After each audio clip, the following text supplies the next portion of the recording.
My name is Renee Caldwell, and I was born in the wide, flat heart of Virginia, in the United States of America. The house I grew up in stood 3 miles outside of Richmond, past a stretch of country road, where the trees formed a kind of archway above the dirt. We called it the Caldwell Farmhouse, though to most people it looked more like an old country relic, white paint peeling from its boards, a porch swing that groaned louder than the crickets, and windows that held a century's worth of sun and storms. But to me, that house was a whole world, and as it turned out, it would also become the center of a story my brother would never forget. When our father, Walter Caldwell, fell ill, I moved back home to care for him. Those final weeks were a blur of medicine bottles, whispered prayers, and the steady hum of farm equipment outside. I slept on the old floral sofa near his bed. Every morning, I made soup and checked the market prices for hay, corn, and soybeans. Not because he asked, but because I knew he wanted to hear them. Even when he could barely open his eyes, he'd still murmur, "How's the grain holding?" Or, "Did we beat last year's price?" His life had always been measured in seasons, yields, and acres. My brother, Graham, didn't visit often. When he did, he'd arrive in his imported car, wearing a crisp suit that looked out of place among the mud and dust. He'd stand by the window, tapping his phone, barely looking at Dad. "Once the papers are signed," he told me one evening, "I'll take over the billion-dollar business. You can keep the farmhouse. You like country life, don't you?" He said it like an insult wrapped in courtesy. I didn't answer. I just looked at him and then at our father, asleep beneath a thin blanket. I wanted to say something cruel, something sharp, but Dad's slow, labored breathing held me back. The day Dad passed was quiet, almost mercifully so. The morning sun came through the blinds in slanted gold stripes. I held his hand as his breathing slowed, and when it stopped, it felt as if the whole farmhouse sighed with him. I sat there for a long time, until the light turned white and bright. Outside, the wind moved through the wheat field, bending it like an ocean wave. That afternoon, I found a single brass key sitting on his nightstand. It was worn smooth, like something he had handled often. On a scrap of paper beside it, he had written only 2 words: "Keep steady." I slipped the key into my pocket, not knowing yet that it would unlock more than just a door. At the funeral, our mother, Eleanor, stood between Graham and me like a thread, keeping 2 frayed edges from unraveling. She said little, though her eyes lingered on me more than on him. Graham wore a navy suit and a practiced frown. When the service ended, he leaned toward me and whispered, "Don't take this too hard, Renee. You'll have your sentimental old farmhouse, and I'll take care of the real business." The will was to be read on Monday in a small office downtown by a lawyer named Charlotte Hale. Until then, the house felt unbearably still. I wandered through its rooms like a ghost, the old kitchen with its cast-iron stove, the front hall with framed pictures of harvests long past, the stairway worn down in the middle from generations of boots. Everything smelled faintly of hay, lemon polish, and thyme. On Sunday night, I couldn't sleep. I walked outside with a flashlight and traced the edges of the property, from the barn to the line of oaks by the creek. The air was cool and sweet. The fields stretched far beyond what my flashlight could touch, and I remembered walking those same fields as a girl beside Dad, his step steady, his hands calloused but kind. "The land talks to those who listen," he used to say. "Ask what it needs, and it'll answer." So I asked the darkness softly, "What do I do now?" Somewhere in the distance, a gate creaked. A dog barked once. I took that as an answer. When Monday came, Graham and I drove separately to the lawyer's office in downtown Richmond. The place was modest, a single brass plate on the door, a small waiting room with framed certificates on the wall. Charlotte Hale was an older woman with silver hair and calm eyes. She greeted us both and laid out a neat folder on the table. Graham smiled, confident, already imagining his name on glossy business cards. He leaned back in his chair. "Let's get this over with," he said. Charlotte began to read. Her voice was even, professional. "To my daughter, Renee Caldwell, I leave the Caldwell Farmhouse and all associated operations." Graham smirked, whispering under his breath, "Perfect. She gets the shack." Charlotte continued, "To my son, Graham Caldwell, I leave the subsidiary known as Caldwell Snacks and Goods Incorporated." He straightened. Wait. "What about the main company? The billion-dollar enterprise?" Charlotte looked at him calmly. "Mr. Caldwell, the phrase Farmhouse and Associated Operations refers to the headquarters and assets of Caldwell Fields, LLC, the parent company overseeing all agricultural production, logistics, and export contracts. It is the principal business, including land, equipment, grain storage, and trade agreements in both dollars and pounds with our buyers in Europe." For a long second, Graham just stared. "That's not possible." "The farmhouse is just the house." Charlotte shook her head. "The house is the core of the operation. Your father ran everything from there. It's registered as the business address for all corporate holdings."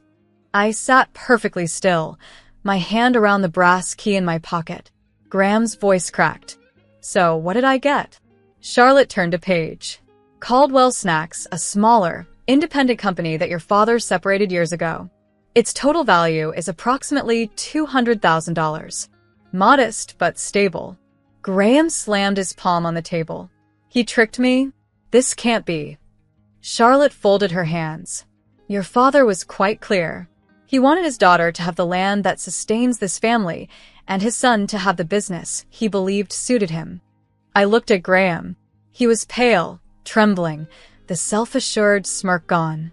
He turned toward me, voice suddenly low. "Renee, we can work something out.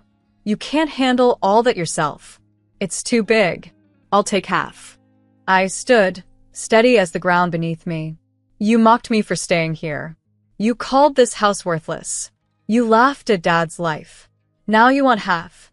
"No, Graham. You take what's yours, and I'll take what's mine." He glared, but I didn't flinch. Charlotte nodded slightly, as if confirming that something right had just happened. When I left the office, the afternoon sun was warm and golden. I drove back to the farmhouse, the road curling like a familiar thought. The fields waited, wide, green, and endless. I parked by the porch, turned the brass key in my fingers, and whispered, "I'm home." The door opened easily, as if the house had been expecting me all along. I had thought the reading of the will would be simple, a formality that sealed what we already expected. But when I sat in that small law office on Main Street, the air felt like it could crack. The walls were lined with framed certificates, and the smell of coffee hung in the air. My mother sat quietly beside me, her fingers folded neatly in her lap, while my brother, Graham, leaned back in his chair with his usual swagger. He had that self-satisfied smirk, the kind that told you he already thought he'd won. The lawyer, Charlotte Hale, entered the room wearing a gray suit that looked pressed to perfection. Her hair was silver and tied into a bun, and her eyes were sharp but kind. She greeted us politely, then opened a thick folder stamped with the Caldwell Fields insignia, the same emblem that had once been burned into every crate and truck that left our land. My stomach twisted. I could feel the brass key still tucked deep in my pocket, the one Dad had left me, heavy like a secret. "Let's make this quick," Graham said with a grin. "I've got calls to take about the billion-dollar business." Charlotte gave him a patient smile but said nothing. She took her seat, adjusted her glasses, and cleared her throat. "This won't take long," she said. "Your father was very precise." Graham chuckled, crossing his arms. "Of course he was. He knew where the real potential lay." I said nothing. I only squeezed the key until it pressed a small half-moon mark into my palm. Charlotte began to read. "This is the last will and testament of Walter Henry Caldwell, dated April 18th, 2023. Her voice was calm and deliberate, the words rolling out with measured care. "To my daughter, Renee Caldwell, I leave the Caldwell farmhouse and all associated operations." For a moment, the words hung there. Associated operations. Graham smirked, glancing at me. "Congratulations, Renee. You get the porch swing and the leaky roof." Charlotte continued, without pausing. "To my son, Graham Caldwell, I leave ownership of Caldwell Snacks and Goods Incorporated, located in Salem." Graham blinked. Wait. That's it? What about the main company? The business? Charlotte turned a page and adjusted her glasses. The term Farmhouse and associated operations refers to Caldwell Fields, LLC, Caldwell Storage, LLC, and all related subsidiaries and export contracts. Those form the core business. The Farmhouse is the registered headquarters. You, Mr. Caldwell, inherit the subsidiary company, a smaller brand, yes, but independent. The room went dead quiet. Graham leaned forward, confusion flashing across his face. You mean the Farmhouse is part of the company? Charlotte looked him straight in the eye. Not part of it, Mr. Caldwell. It is the company. Every acre, every machine, every warehouse and distribution line stems from the Farmhouse. The operation clears an annual profit of roughly $46 million. In the coming fiscal year, it's expected to exceed $50 million, with new buyers in Europe already agreeing to contracts in pounds sterling. The Farmhouse, as you called it, is the heart of it all. I sat still, the reality sinking in like sunlight through a window. Graham blinked again, his smirk slipping. No. No, that's wrong. Dad told me the business was mine. He said something about the Karam house. Charlotte raised an eyebrow. I believe you misunderstood. Your father said Farmhouse, not Karam house. The handwriting is clear. Would you like to see the original? Graham's mouth opened and closed. But no, that doesn't make sense. It makes perfect sense, Charlotte said, her tone still even. Your father structured his estate so that his daughter would inherit the land and business that sustain the family. You, Mr. Caldwell, inherit the smaller company, Caldwell Snacks, which focuses on packaged foods. It is profitable, but far from what you seem to imagine. He stared down at the papers, his knuckles turning white. You mean I got chips? Potato chips? Charlotte nodded. Among other things. Popcorn, crackers, pretzel bites. All under the Caldwell Snacks label. Graham's voice rose. That's a side project. A hobby company. You can't expect me to take that while she gets everything else. Charlotte folded her hands. Your father could, and he did. It's all written here. Signed, witnessed, and notarized. I looked at my mother, who hadn't said a word. There was a flicker of something in her eyes. Not surprise, not even satisfaction, but quiet understanding. She must have known. Maybe she'd known all along. Graham slammed his hand on the table, his voice breaking into a shout. He tricked me. He told me I'd take over the business. Charlotte didn't flinch. You're free to challenge it, Mr. Caldwell, but I can assure you, the wording is airtight. He turned toward me then, anger still flashing, but softening with desperation. Renee, we're family. You can't do this. You don't know how to run all that. I'll need at least half. I finally stood up. My hands were steady now. You mocked me for staying here, I said. You laughed at this house, called it worthless, told me to enjoy my sentimental life in the country. Now you want a share of what you threw away. He looked down, then up again, the charm creeping back into his tone. Come on, Renee. Be reasonable. We can make it work together. You don't want to see me fail. I leaned forward, just enough for him to see how certain I was. You already failed, Graham. Not because of Dad's will, but because you never cared enough to learn what mattered. You were chasing a name, not a legacy. Charlotte cleared her throat gently, as though marking the end. If we're finished, I'll need signatures on the acknowledgement forms. Graham signed his name in angry, jagged strokes. I signed mine slowly, the ink curling smoothly on the paper. When I finished, Charlotte took the documents and stamped them with a seal. That will conclude our business, she said. As we stood, Graham muttered, This isn't over.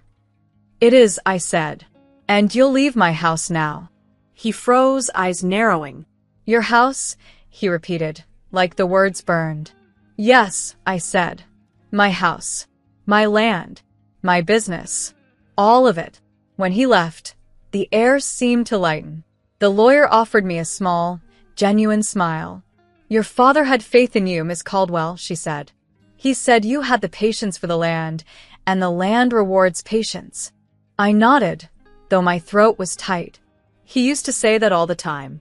Outside, the sun was bright over Richmond's skyline. I stood on the sidewalk for a long minute, letting the noise of traffic and birds blend together. In my pocket, the brass key felt warm like a living thing.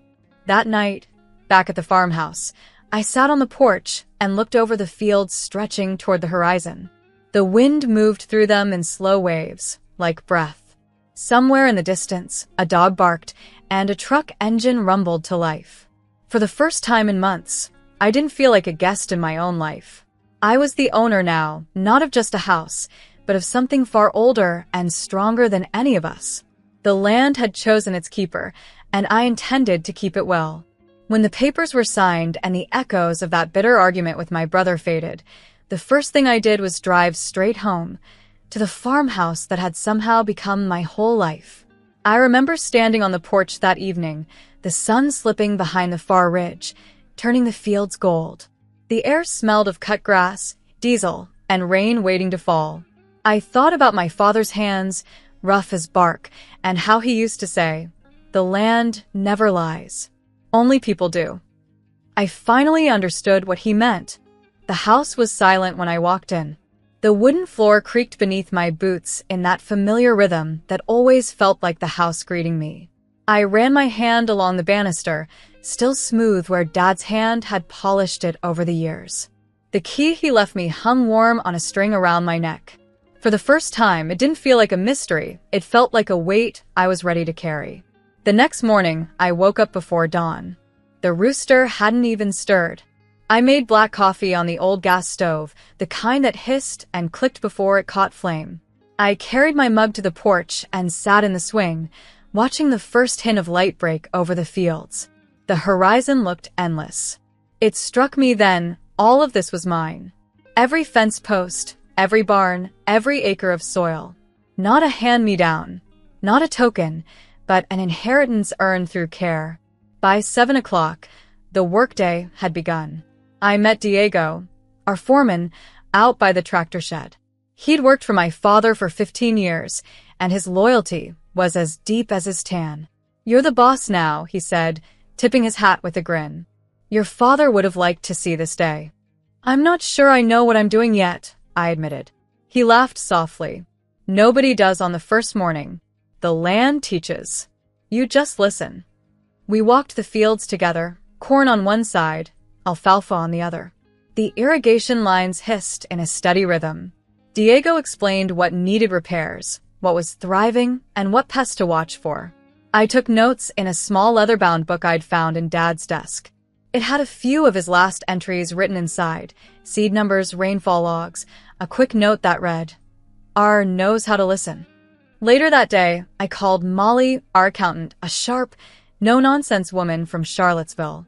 She'd managed Dad's books for years and spoke in exact numbers, never guessing. "Renee," she said over the phone, "your father set this place up clean. No debt, no shady accounts. You've got roughly $3.8 million in operating capital, plus equipment and land valued at $120 million total. If you manage it right, Caldwell Fields will keep you rich for life." Her words didn't make me feel rich. They made me feel responsible.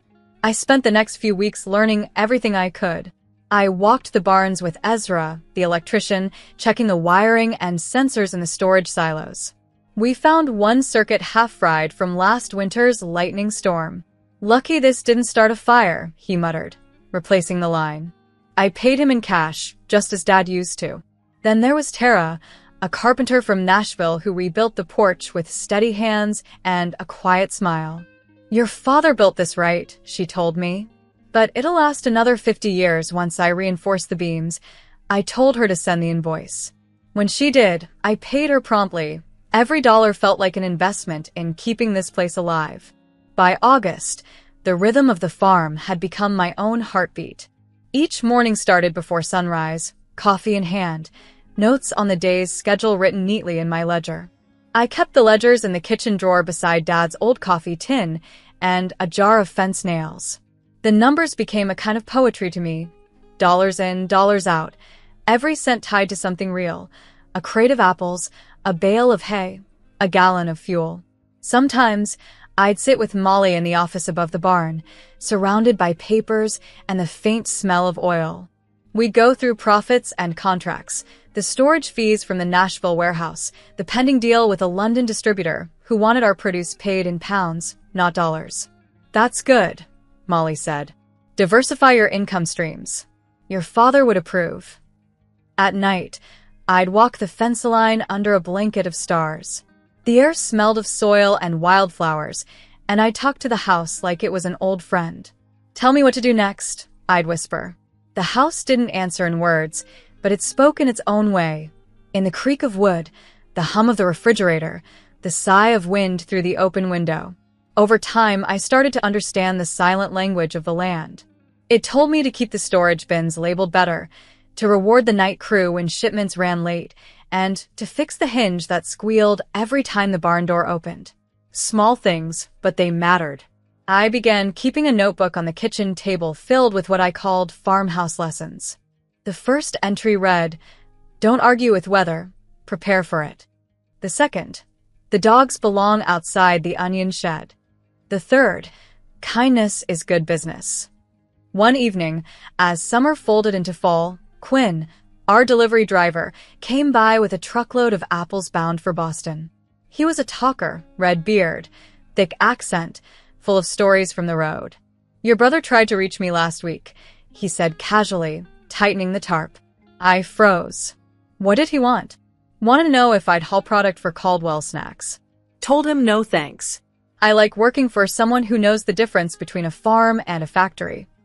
I smiled, though it hurt a little to hear Graham's name again.